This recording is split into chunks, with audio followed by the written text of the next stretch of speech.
This was once a prosperous village on the fertile plains of the River Barka in Eritrea. In 1977, the families here boasted as many as 500 head of cattle each. Even in 1981, the grass was knee-high. But by 1984, after 3 years of continuous drought, the villagers finally gave up and joined the flood of refugees marching to the growing number of relief camps in Sudan and Ethiopia.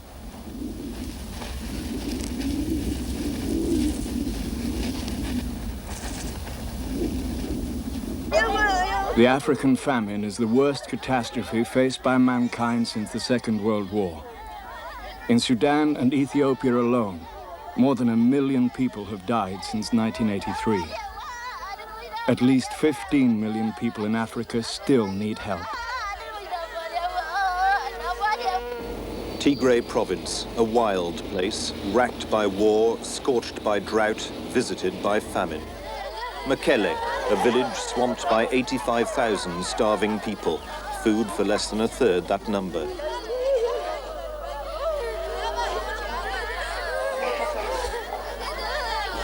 The Red Cross have picked out 500 mothers and children out of the thousands and are treating them in an improvised shelter. It's run by an Anglo-Swiss nurse from Hertfordshire.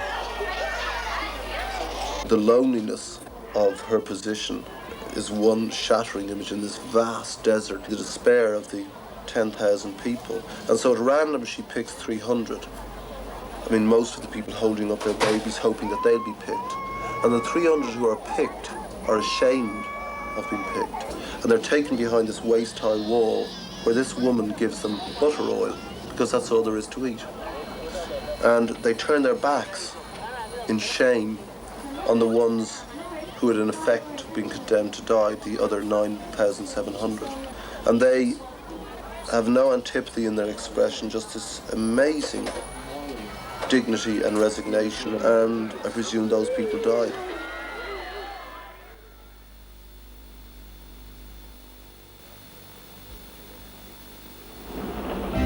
After I saw the TV broadcast, I called Paula, who was working up at the Tube in Newcastle. I knew Midge was up there. Midge, you're from Ultrafox, who's a mate of mine. I said, did you see that thing on TV? You know, and he said, yeah. And I said, well, I want to make a record. And he said, oh, that's a good idea. Then I rang Sting, and he just said straight away, I'm in. I rang Simon Le Bon, and he said, brilliant. And on the way home, I passed by this antique shop. I was looking in, there was Gary Kemp from Spandau Ballet pointing at something to the owner. So I rushed in and said something to him, and he said, well, wait till we're back from Japan, because we want to do it. You don't behave like that in a Gary. Then Midge sent me down a tape with do-do-do-do-do-do-do-do-do, and that was going over and over, you know. And I rang him up, and I said, that's Z-Cars. And he goes, no, it's not. And I said, yes, it is. I said, if it's not Z-Cars, it's the Dam Busters or something. So I went to visit a mate of mine who was ill, and in the way over I wrote, it's Christmas time, there's no need to be afraid. It's Christmas time, and there's no need to be afraid. At Christmas time, he let in light and banished shade. Yeah? Hello, George. Are you awake? Do you want me to call you back? I remember ringing Boy George in New York, and he was still in bed, and I said, get on a Concorde and all right, don't go out. Get over. And he did. It's 10:30, you lazy You want to do that, yeah? Okay, I'm a papa. I'm a pop star. Round around the world at Christmas time, in our world of plenty. Christmas time. Joe Cocker. Joe Cockup. You Irish munchkin.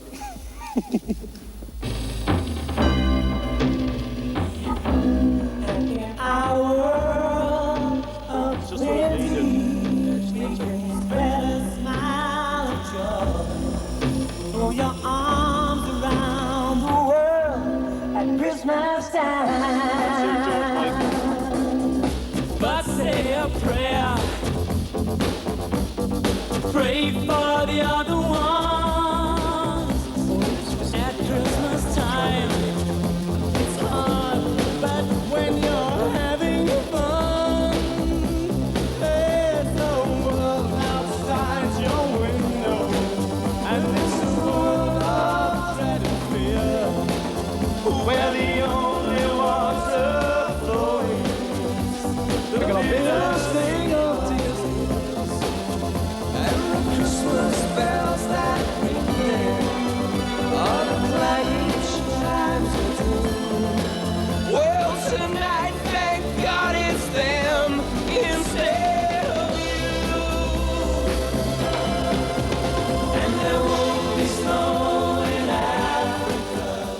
I saw Simon Napier-Bell, who's Wham's manager.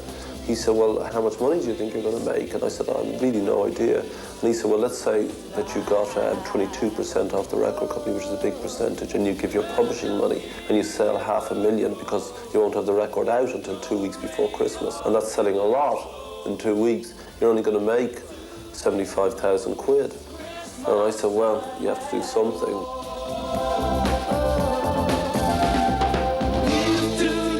Then I phoned up each guy at the big chain stores like Master's Voice, Virgin, Woolworths, Smiths. And they said, okay, well, we're into it. If the others will do it. And I said, in fact, you're the last guy I'm calling. I said, so, and they've all agreed. They said, oh, okay, well, we're into it then. And that was the big one, because now we are getting very close to 100%. Is that it? Or, you know, this is the history of the number one, this one.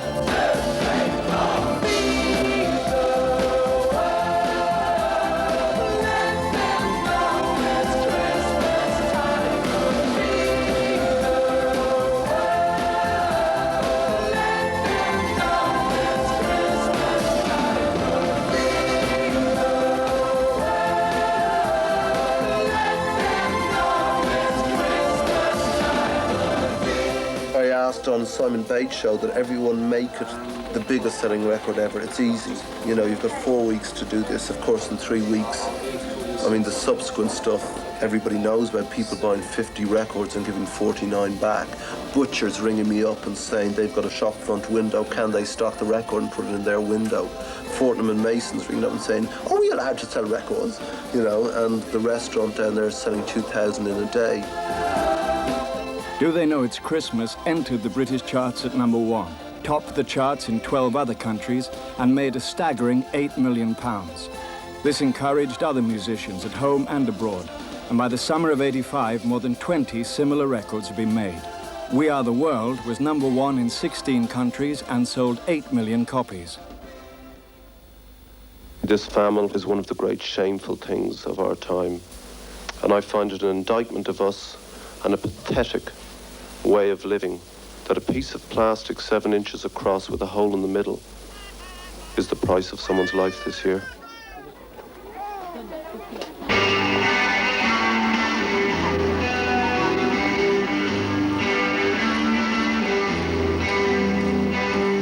There's nothing you can do that can't be done. There's nothing you can sing that can't be sung. Nothing you can say, but you can learn how to play the game. It's easy. All you need is love. All you need is love. All you need is love. And love is all. The only way to describe it is like being taken through various degrees of hell, I suppose. You go in and you see people that are relatively all right. You see thousands waiting to enter into the camps. Then you get taken into these sheds where there's corpses lying beside live people. And then you do the sort of useless things like you cry, and that gives way to despair and rage, that humans can still do this to one another and allow it to happen. That's what you see, and that's maybe how you feel. Actually, you can't even begin to grasp the vastness of it, the all-encompassing hugeness of the horror of it. There's nothing you can know that isn't known. Nothing you can see that isn't shown. Nowhere that you can be that isn't where you're supposed to be. It's easy. All you need is love. All you need is love. I went to Africa to find out what they wanted me to do, and then I went back to England with this shopping list of things. So I had to set up Band-Aid Trust to enable us to spend the money, the trustees to protect the money, people's interest, and the volunteers to act in spending the money. I think the first person to come in to me was Kevin Gendon, because I was beginning to get very worried. I mean, I didn't know how to order grain. I didn't know, this, that, and the other. Kevin Gendon walked in. He said, look, I'm an architect. I've worked for the Red Cross in Ethiopia. I'd like to help you. Kevin Gendon became Band-Aid's unpaid project director. His task was to translate the money raised into action, to deal with the numerous shopping lists sent to Band-Aid by the aid agencies. Okay. Penny Jenden chose and bought all the essential supplies Band-Aid sent to Africa. At 3 o'clock. If Bob Geldof was the public face of Band-Aid, Kevin Jenden and the other volunteers were the backstage stars of the show. An office was set up in a disused bus garage in London.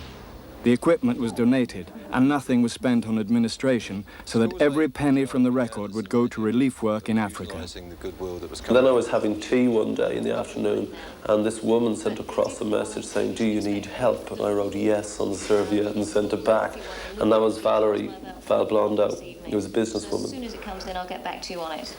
We've got an urgent request from UNICEF and UNHCR for some tetracycline. Then Judy Anderson, who's an Atlanta labor lawyer from America, she had sailed across the Atlantic with 4 of her girlfriends, and they had pitched up in London, and she saw what was going on, and she came down and said, "Can I help?" Yes. And bit by bit, there was this nucleus of professional people who gave up what they were doing to do this because they had to do it.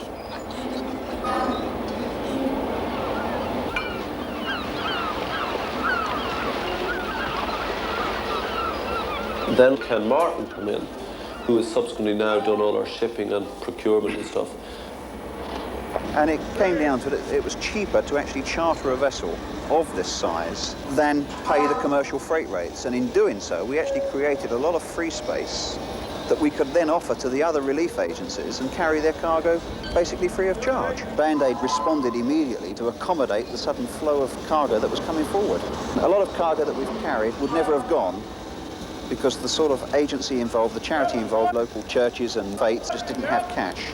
It had just donations in kind and never had the money to pay the commercial freight rates. So the savings we've made for those organisations is not just the freight rate, but in terms of aid that's gone down to Ethiopia and Sudan, it's been the whole value of the cargo created from a free shipping. Collectively, we named this ship Band-Aid.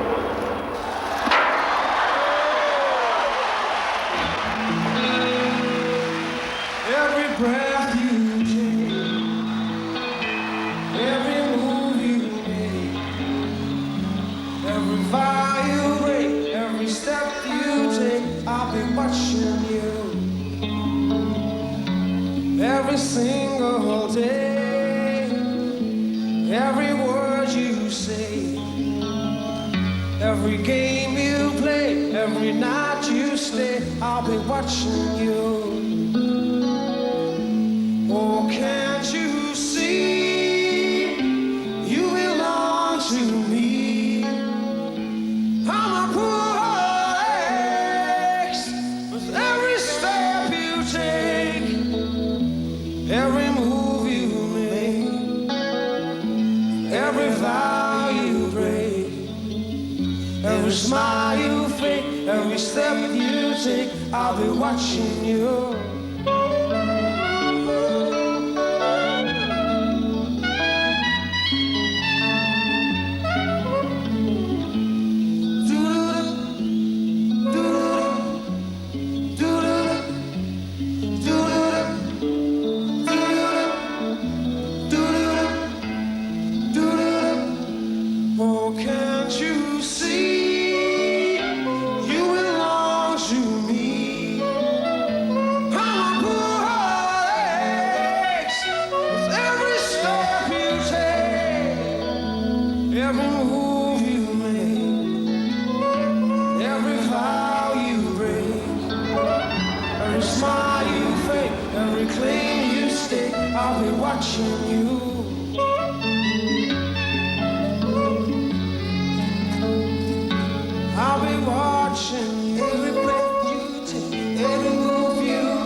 Every bond you break, every step you take, every single day.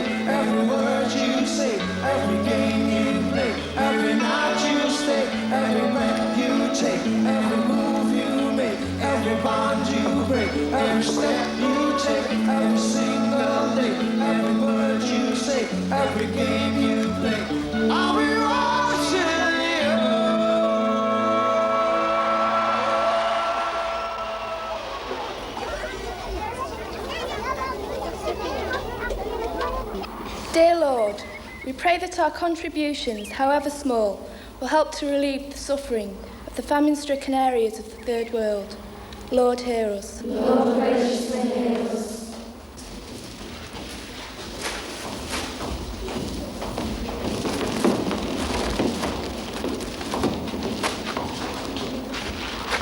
Now you may remember, a couple of 3 weeks ago I came into assembly and in my hand I had some empty sacks, big brown ones, and I stood at the front and I said that we were going to try and fill them for Band-Aid.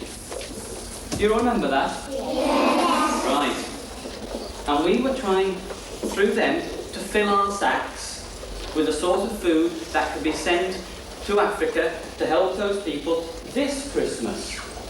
Well, we've got some good news. And this is the last sack, because all the others are full to the top. I shall take it down to the station tomorrow, and the train will take it to London, and to get put on a boat and taken to Ethiopia. The sack's going to be opened, and then all the people are going to eat it, the food. All the starving people. All the really starving people, I'd like to eat it. I'd like to get, for the people who are starving, to get the sugar and the flour, so it could help them cope with their starvation.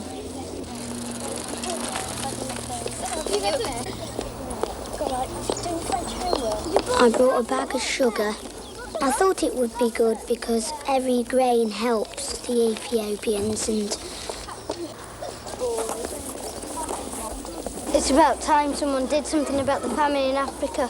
So it doesn't really matter whether anyone, what age they are, as long as the food gets to them. Because, I mean, there's people dying and we've got a lot to eat and they've got nothing. I think that the government should help more, so not really putting their foot in at the moment. They should give some more money to help. Starving people, especially children, are highly susceptible to disease. When a family is admitted to a camp, the children are examined, weighed, and then measured.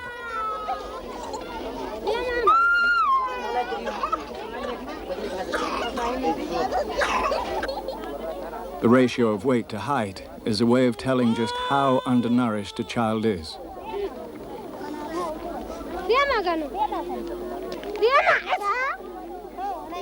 The food given to these children is a mixture of milk powder, sugar, and butter oil.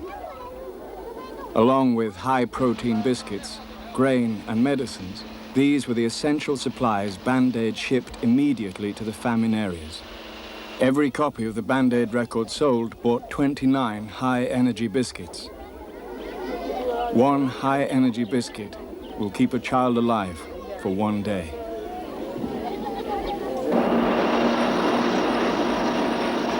This year, while famine was ravaging Africa, the modern farming methods of Western Europe and North America produced grain surpluses of 113 million tons. In order to support the market price, the EEC presides over mountains and lakes of surplus food, which it stores or destroys at high cost. It makes little emotional sense. It makes absolutely nil moral sense. And if your morality is faulty, then your logic must be spurious. Therefore, the one thing we must do is eliminate those mountains, because it is also a truism that all aid benefits the donor countries as opposed to the recipients. Intervention stocks are new. For what? Those are the stocks. I mean, at the moment you've got a problem with the butter mountain. You don't know how to dispose of it. To sell to the Russians is the cheapest way. I'm sorry, but butter doesn't do very much good in Africa. Well, butter oil actually does. It is one of the major supplementary foods. If you can get it. But it is a byproduct of butter. Yes. Well, look, a lot is going. A lot of surplus food is going. But don't Prime forget... Minister, there are millions dying, and that's the terrible thing. Faced with the apparent indifference of Western governments, and with a growing awareness of the scale of the long-term needs of Africa, Band-Aid was determined to raise a much larger amount of money. The two shows are absolutely outstanding. The American show, which was looking terribly weak, is now as strong as the English show. We're both sold out, by the way, which is one relief. The new entries are the Beach Boys, Tina Turner, Ashford Simpson, Paddy LaBelle, Bob Dylan. I wouldn't go if it was just the Wurzels. If it was the Wurzels and Bucks Fizz, I wouldn't bother. But, I mean, since it is all these people, I mean, it's making history. Very proud to be asked to do it because everybody's involved and it's just great to be part of something like this. It's just too obvious to say that it's for a good cause. Everybody's just mucking in and we've all got, you know, between 15 and 20 minutes and little tiny bit of gear, you know, but it's going to be great. It's going to be wonderful tomorrow, I know it is. In the old days, it used to be the government that did all this and the pop stars just shook their heads and were generally considered silly people. It's happened the other way around. It's the whole system has to go back to what it originally was supposed to be, where the governments help the people. I mean, there shouldn't be starvation in 1985. But I've seen people crying over this, you know, emotional and so happy somebody's doing something. I mean, I think it's an old-fashioned idea that kids and pop stars and all these people are sort of weirdos. They live in your street, you know. They're just people. They're our kids. You hear about all the EEC food mountains, you know, and that could all go. I mean, they're all humans that we should all pull together on this. It should be helpful. It's wrong to see that many people dying. In this day and age, it's just a damn shame that you have to do it. I mean, people shouldn't be allowed to starve like that. The government should be able to do more about it. I find it incredible that the mass of people probably feel that something should be done, yet their own governments just don't do anything. They do very little. You know, the very fact that it has to be done by people giving their own money is ridiculous. I mean, we've given enough money into government. Why can't they spend some of our money giving it back?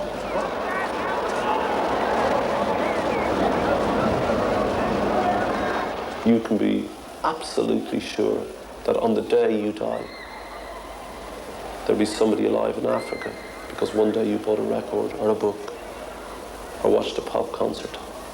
And that at one is a compliment and a triumph, and on the other hand, it's the ultimate indictment of us all. There must be better systems.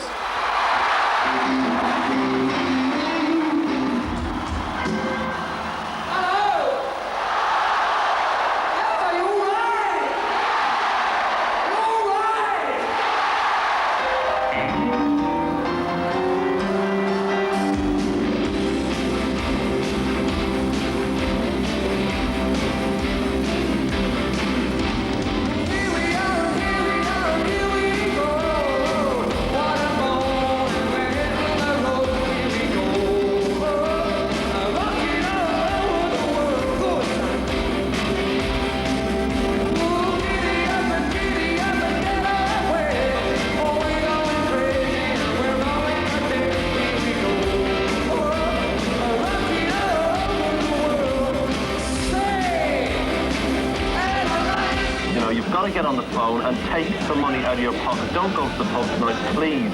Stay in and give us some money. There are people dying now. So give me some money.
What time is it?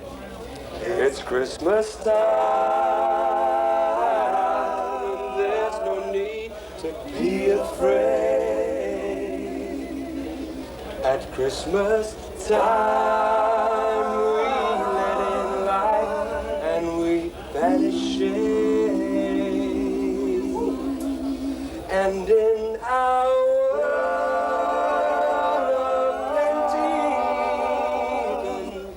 spread a smile of joy.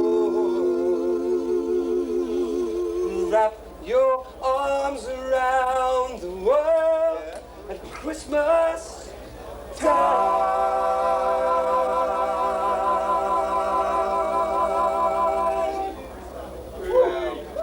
That's quick, aren't they? Yeah, go on. Knock yourself out. Go on. 1 minute, sir, please. 1 minute. Just before you went on, were you excited? Or did you just think it was going to be normal when you went on? No, I was frightened. I think I was more nervous today than I've ever been. Yeah. Pretty hot, yeah. But I think it's more nerves than anything what you see here. It's pretty nervous. It's the words of wisdom, let it be. No problem. I'd like to dedicate this song to my son, to all our children, and to the children of the world.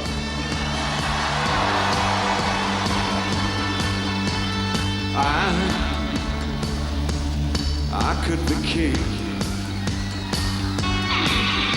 and you could be my queen. For nothing could drive them away. We can beat them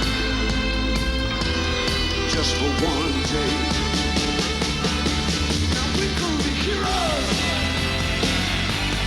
just for one day.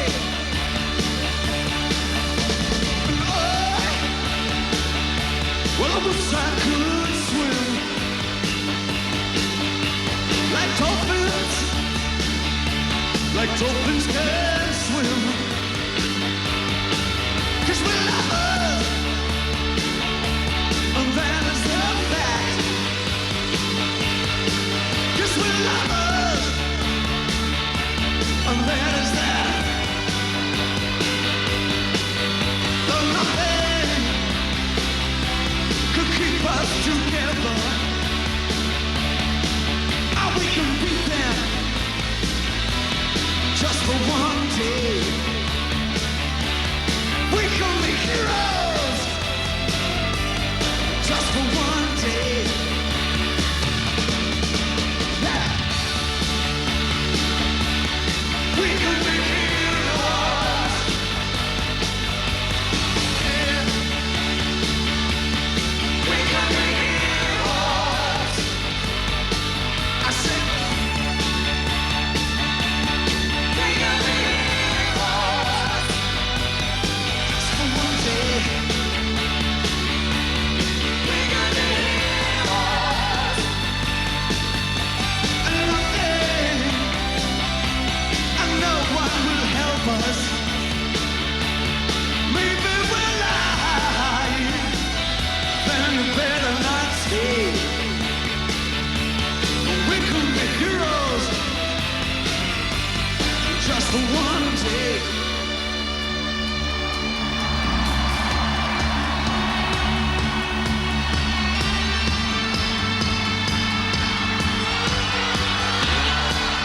We could be heroes, but I can remember.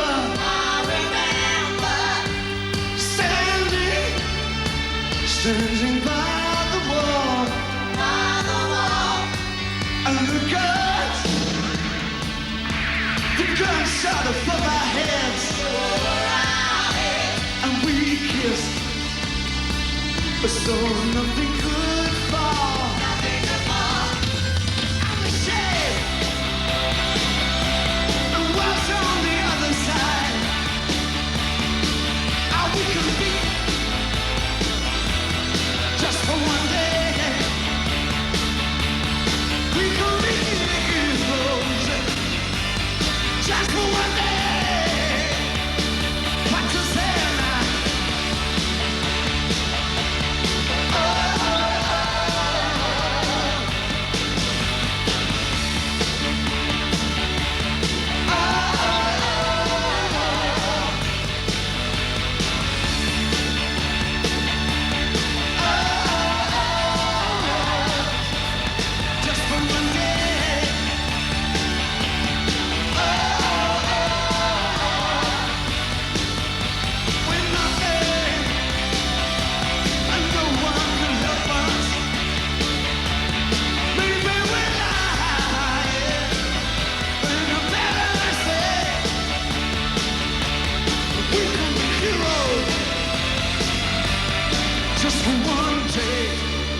just for one day.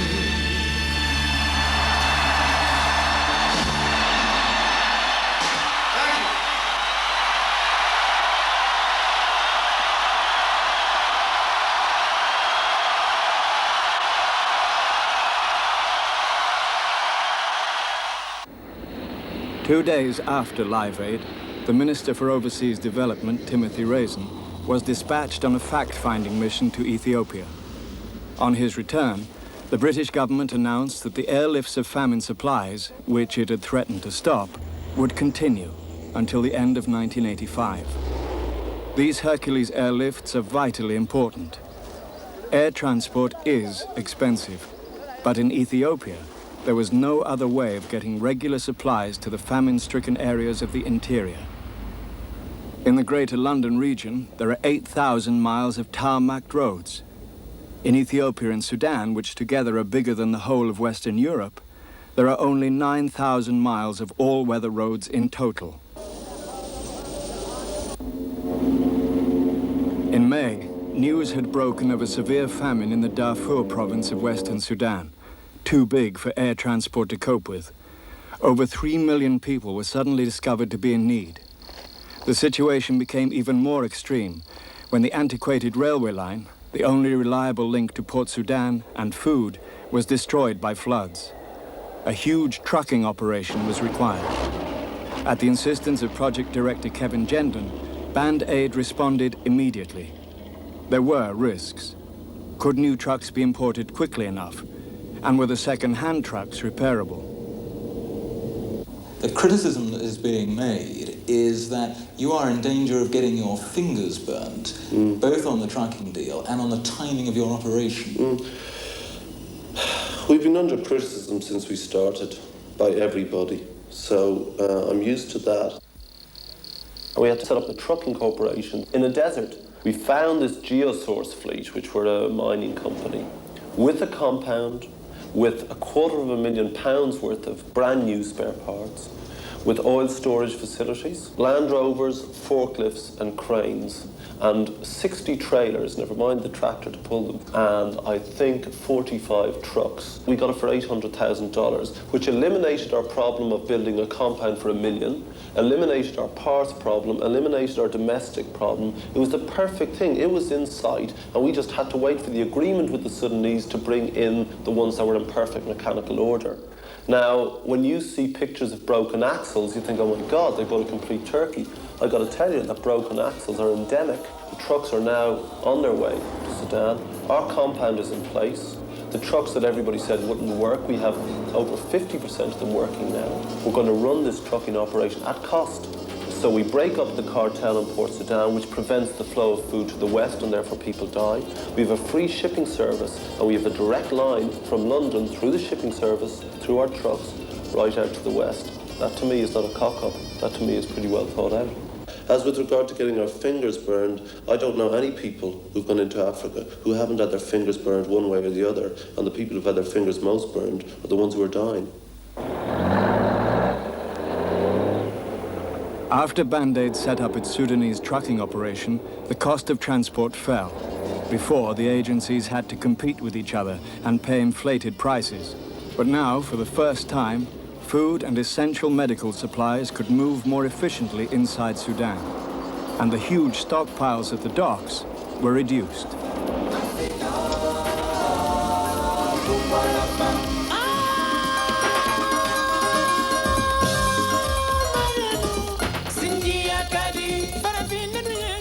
In Ethiopia, transport is centrally controlled, but there were simply not enough trucks to distribute food regularly to those in need. 35,000 tons of dry rations a month were allocated to the people of Wallo province. But in May and June, although enough food was stored in the country, hardly any got through. They said we need trucks, so we got the US government, who have not invested heavy capital projects in Ethiopia because of the ideological differences between the countries.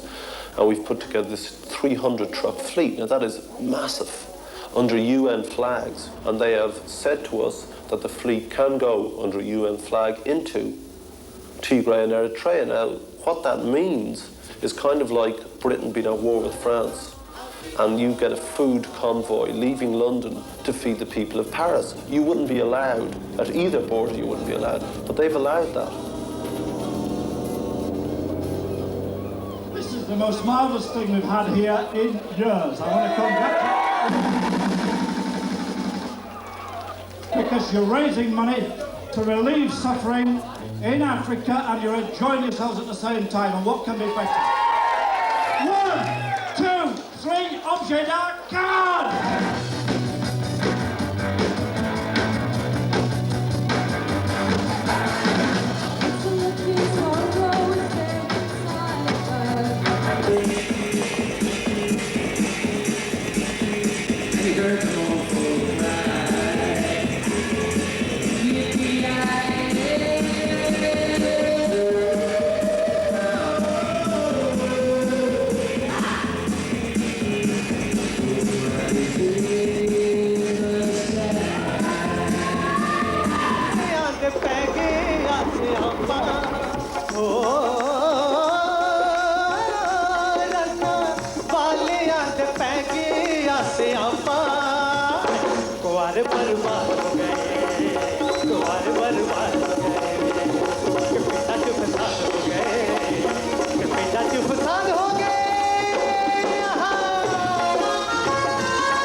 Feed the hungry!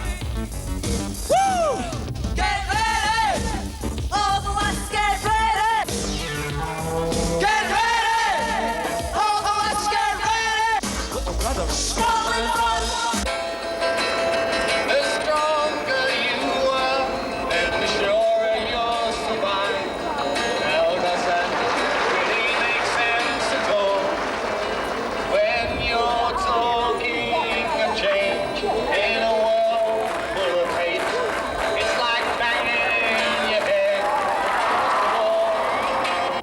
If you could say thank you from the Albert Hall to everybody in Japan for this money, it would be great. Get up and say thanks! Get up! Let's stay up for the next people. When they get up, keep going. Stay up! Get in! All we need is music, sweet music. There'll be music everywhere. There'll be swing, swaying, records playing.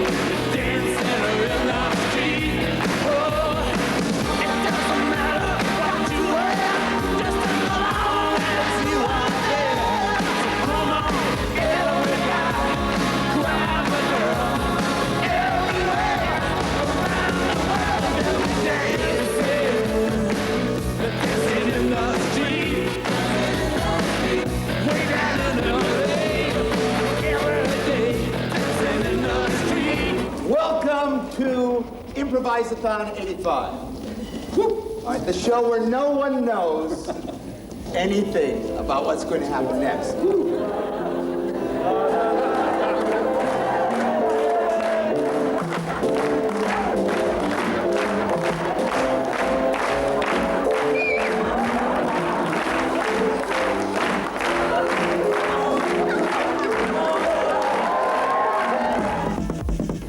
This is a song we started it all off.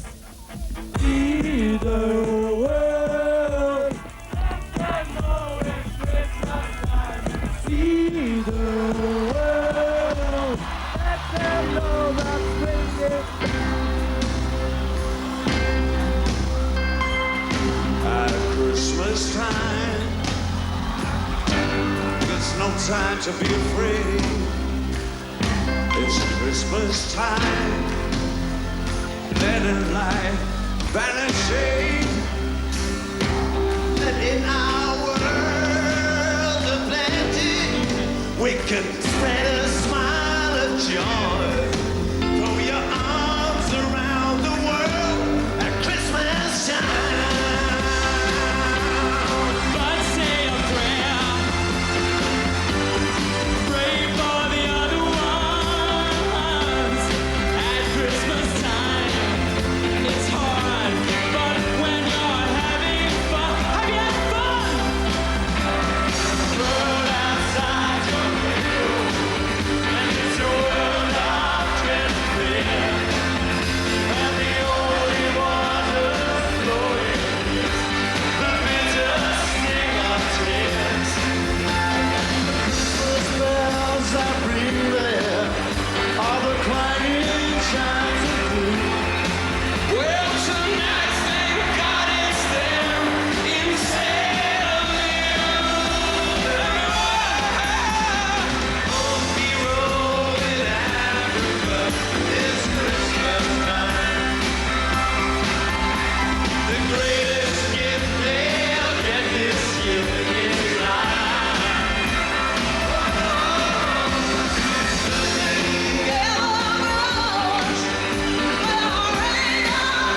tits are showing. Oh, shush, Bob. Did you like that? What was it like? It's brilliant. God, the end was just unbelievable. Unbelievable. And conducting that band. Great. God, ask me a question. I'm proud. Brilliant. And what did you think of Let It Be? Was that just incredible? What was it like being a backing vocalist for that? There's McCartney, like, beside you on the piano. I couldn't believe it, you know.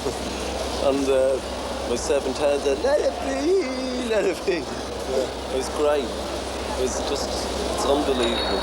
Staggering. Ho hum. All right, let's go home.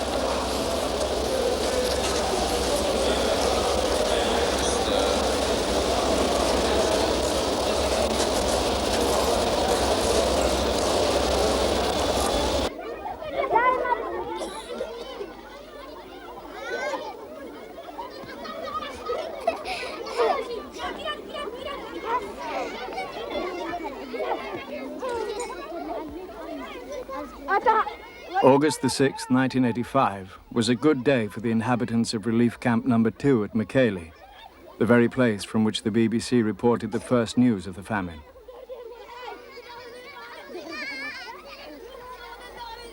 "15,000 people were going back home to their villages, with seeds to plant and tools and dry rations to carry them through till harvest time.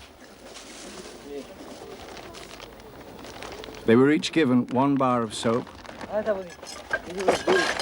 3 cooking utensils, 1 blanket, 9 pounds of milk powder, a gallon of cooking oil, a pickaxe or hoe, a yard of plastic sheeting, 44 pounds of teff seeds and 22 pounds of chickpea seeds for planting, 100 pounds of grain, a packet of biscuits, and a ration card for the food they would need later.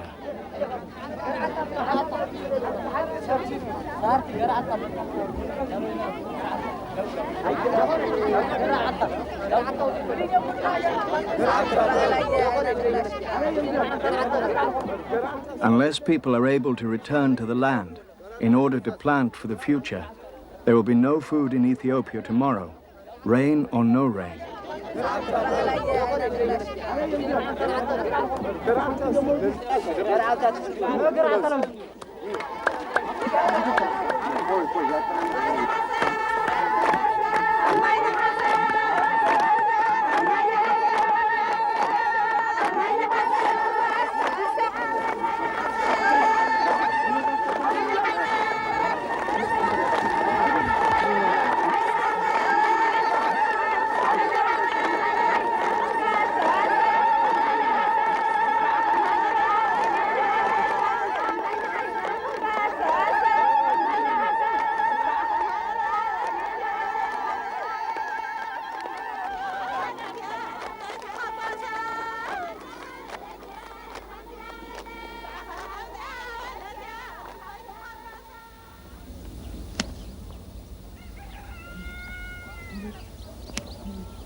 While the population of the Sahel region of Africa has been growing at a rate of 2.5% per year, food production has been steadily falling.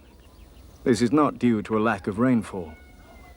In the early 1970s, when international credit was easy to obtain and commodity prices were high, Africa was encouraged to borrow huge amounts of money and forsake food production for cash crops.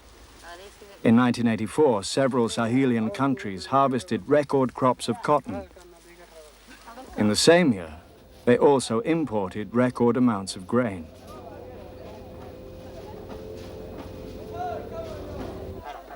Then commodity prices collapsed. Cotton, Sudan's major export crop, fell in value by over 50%. This left sub-Sahara Africa drowning in a sea of debt. Between 1982 and 1985, interest and capital repayments rocketed from $5,000 million to some $19,000 million. The aid given by the West to the Sahel is only 1/10 of those countries' foreign debts. For every dollar we send famine-stricken Africa in aid, we demand $10 back in debt settlements. Sudan and Ethiopia together owe $13,000 million. This means that each Sudanese owes $545 to Western banks, and each Ethiopian is $62 in debt to Western and Russian creditors.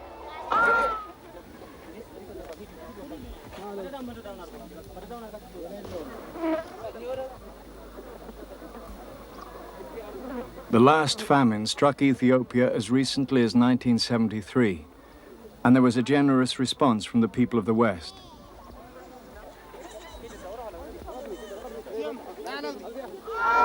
Seven years later, the same pictures appeared on our television screens.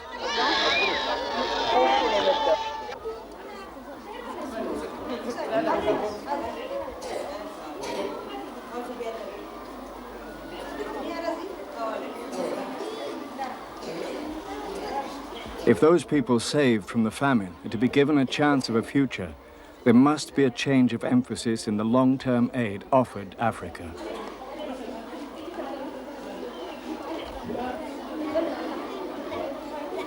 In all these areas where people were suffering because of the lack of rain, people are sitting on water. There is underground water. Our problem is how to get to that underground water because it requires technology, which we don't have. To supply food for these people keeps them alive from day to day, but in a sense also it destroys their way of life as well. They simply come to depend on regular food supplies. What we need are long-term solutions which enable people to develop a new economic role for themselves. Now what we hope will happen is that the public, through the media, will see the need to help those farmers whose lives they have saved to go back to their villages and cultivate and be self-sufficient. And that's why it's so important for voluntary agencies to stay with this situation. There are no instant cures. There's no dramatic ways of fixing this situation. It needs a long, patient approach of putting resources into agricultural development and water development. Everyone goes on about this childbirth thing. People have a lot of children there because the life expectancy of a child is 6 months. And so they want their children, you know, they want to have a family. They need people to sow the ground if and when it grows again. And that's part of the job. Make it grow again. Introduce things that are applicable to these people, that they tell you about. And give their children and them a life that they don't have now.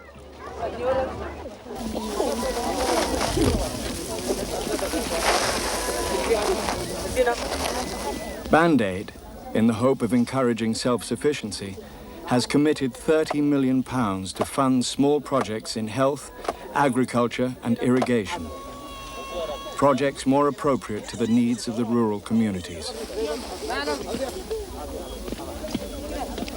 When people talk about long-term development, they talk about, you know, locally based initiatives, activating the rural economy, ecological bankruptcy, and it's boring.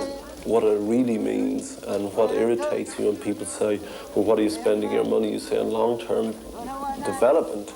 It's crucial because what it means is giving people a life after you've kept as many alive as you possibly can, so that when the next drought hits, as it will, they're better able to withstand the enormous effects of it and hopefully escape the mass death that inevitably follows.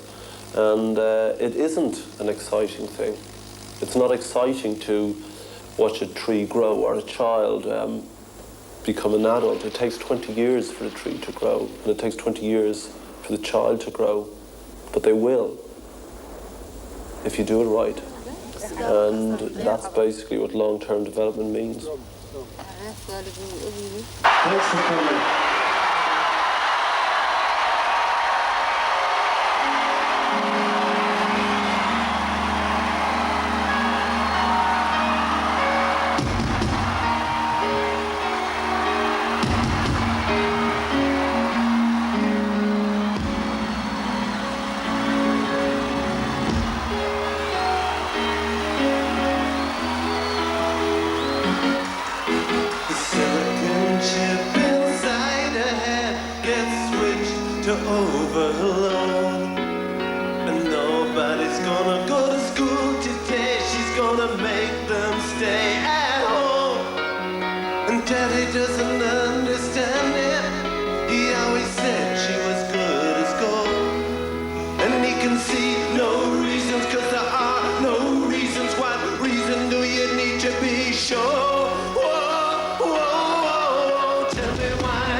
shoot.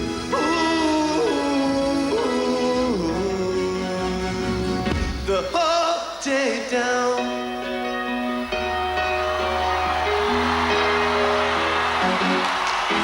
The telex machine is kept so clean, and it types to a waiting world.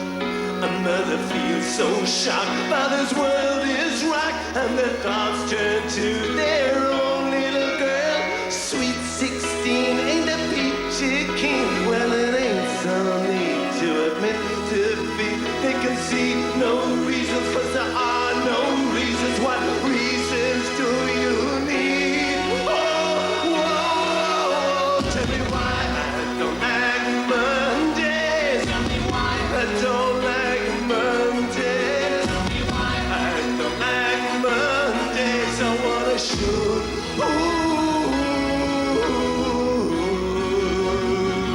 The whole day down, down, down, shoot it all down.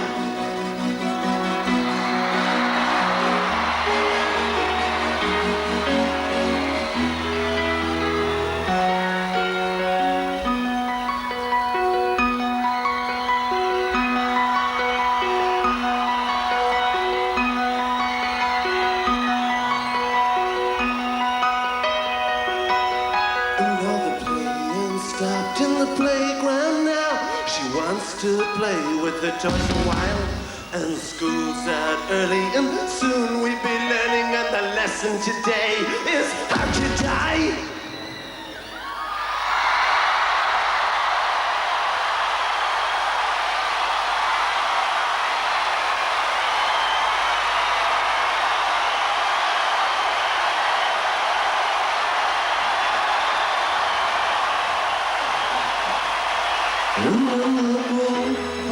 Crackles and the captain tackles with the problems in the house and wife. And he can see no reasons, 'cause there are no reasons. What reason do you need to die? Die!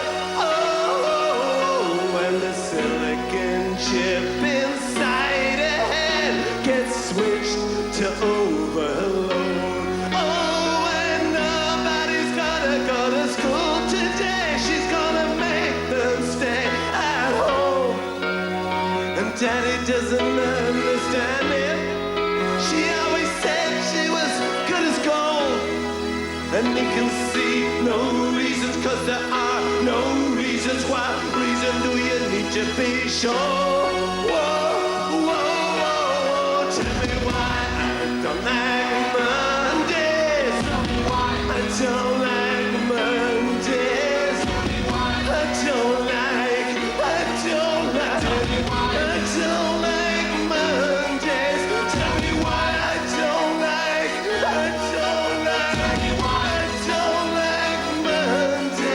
Tell me why I don't like Mondays. I wanna shoot. Ooh.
but I know a change gonna come. Oh, yes it will. Then I go to my brother and I say, brother, help me please.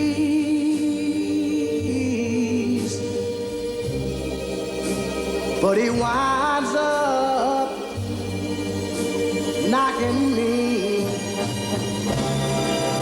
back down on my knees. Oh, there've been times that I thought I couldn't last for long, but now I think I'm able to carry on. It's been a long time coming, but I know a change gonna come. Oh, yes it will.